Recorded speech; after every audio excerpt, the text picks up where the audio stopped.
when a prestigious law firm worth over $700 million allegedly treats employee retirement savings like their personal piggy bank, you know something has gone seriously wrong in the legal world. Husch Blackwell, a powerhouse legal firm that raked in an impressive $707.8 million in gross revenue last year and secured the 78th spot on the coveted AmLaw 100 rankings, now finds itself on the receiving end of some uncomfortable legal scrutiny. The firm is currently battling a proposed class action lawsuit that makes some pretty damning accusations about how they handled their own employees' hard-earned retirement contributions. But here's where it gets controversial. This isn't just about delayed paperwork or administrative hiccups. According to court documents filed in Missouri federal court, the firm stands accused of something far more troubling: systematically diverting employee retirement funds into their own operational accounts, sometimes for months at a stretch. Let me break this down in simple terms for those unfamiliar with retirement law complexities. When you work for a company and agree to have money deducted from your paycheck for your 401k retirement plan, that money should go directly into your retirement account, not take a scenic detour through your employer's general business accounts.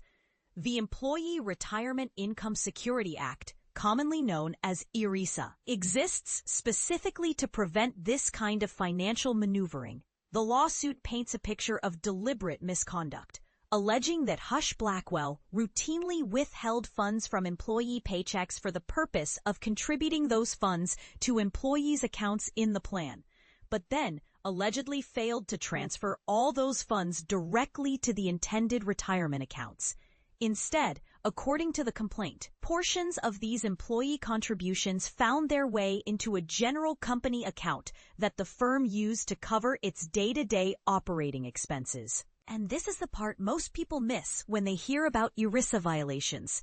The lawsuit characterizes this alleged behavior as part of a deliberate scheme to use their employees' retirement plan contributions for the firm's own benefit. That's not just poor administration. That's an accusation of intentional breach of fiduciary duty. The legal challenge is being led by Tyler Paetkau, who previously worked as an attorney at Husch Blackwell and now operates as the founding attorney of the Paetkau Law Group. His lawsuit seeks to represent what's estimated to be approximately 400 current and former employees whose retirement contributions allegedly weren't transferred to their accounts within the legally required time frame. The proposed class action covers incidents dating back to September 16, 2019, suggesting this wasn't just a recent oversight, but potentially a years-long pattern. Charles Field, the attorney representing Paetkau and working with the law firm Sanford Heisler Shart McKnight and Fell Law, has extensive experience pursuing ERISA-related cases against employers. Field shared insights about his investigative process with Law.com, explaining how his firm analyzes financial data and evaluates fund performance to determine whether a class action lawsuit has merit. This one was pretty easy to deconstruct. Field stated with notable confidence, "The law is clear. By the 15th day of the following month, those funds need to be in the 401k plan. We looked to see if there was something we were missing. We couldn't find anything, exhausted our due diligence, and filed the claim." That timeline Field mentioned is crucial for understanding why this case exists. Federal regulations mandate that employer retirement contributions must be deposited into employee accounts by the 15th day of the month following the payroll deduction. This isn't a suggestion or a guideline. It's a hard legal requirement designed to protect workers' financial futures. What makes this situation particularly intriguing is the silence from Husch Blackwell's camp.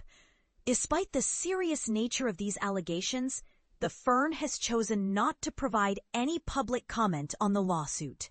This strategic silence raises questions about their defense strategy and whether they're preparing for a settlement discussion or gearing up for a protracted legal battle. The financial implications for affected employees could be substantial. When retirement contributions sit in general operating accounts instead of investment accounts, employees potentially lose out on market gains and compound interest that could have accumulated over months or years. For a class of 400 people over nearly 6 years, those lost earnings could represent significant money. But here's what really gets people fired up about these cases: the apparent double standard. Here's a law firm that likely counsels other businesses about compliance and fiduciary responsibilities, yet they stand accused of failing to meet those same standards with their own employees' retirement security. This case also highlights a broader issue in the legal profession and beyond: how many other employers might be playing fast and loose with employee retirement contributions. Field's comment about this case being pretty easy to deconstruct suggests that the alleged violations were relatively obvious once someone took the time to investigate. The timing of this lawsuit is particularly noteworthy given the current economic climate and increased scrutiny on employee benefits and workplace rights.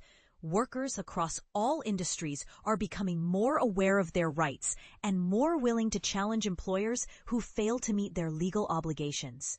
So here's the million-dollar question that deserves some serious discussion. Should law firms, given their intimate knowledge of legal requirements and fiduciary duties, be held to a higher standard when it comes to employee benefit compliance? And if these allegations prove true, what does this say about the legal profession's commitment to practicing what it preaches? I'm curious to hear your thoughts on this developing story. Do you think the legal profession should face stricter oversight when it comes to employee benefit management?